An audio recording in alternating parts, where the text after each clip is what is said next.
आजादी के बाद फहराया गया भारत का पहला तिरंगा अब कहां है? बहुत कम लोगों को पता है ये बात। 15 अगस्त 1947 को पंडित जवाहरलाल नेहरू ने लाल किले पर तिरंगा झंडा फहराया था।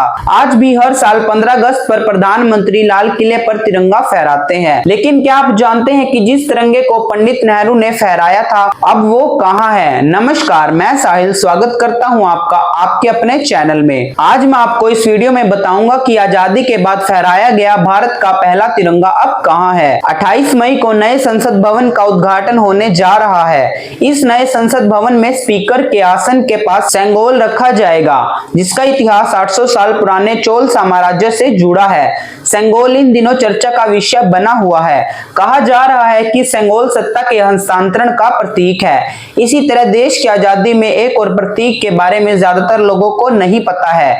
ये है भारत का पहला तिरंगा झंडा, जिसे 15 अगस्त 1947 को देश के पहले प्रधानमंत्री पंडित जवाहरलाल नेहरू ने लाल किले पर फहराया था। इसके बाद आधिकारिक तौर पर भारत की आजादी की घोषणा हुई। लेकिन क्या आप जानते हैं कि पंडित नेहरू ने आजादी के जिस तिरंगे को पहली बार लाल किले पर फहराया था वो अब कहां है? आज मैं आपको भारत की आजादी के प्रतीक उस तिरंगे के बारे में बताने जा रहा हूं।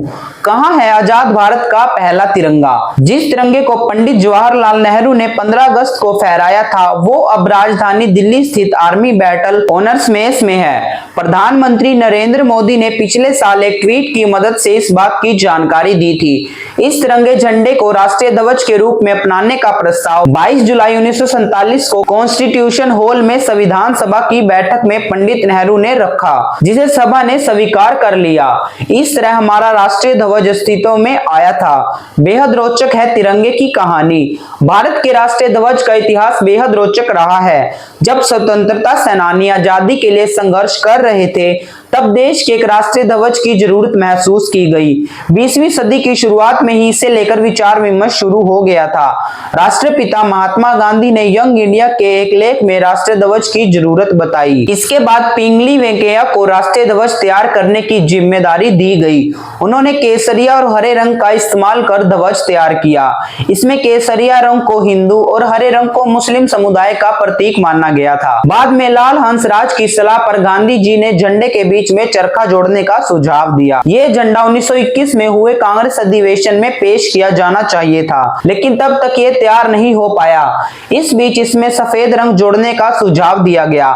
महात्मा गांधी ने 1929 के एक संबोधन में कहा कि केसरिया रंग बलिदान का प्रतीक है, सफेद रंग पवित्रता और हरा रंग उम्मीद का।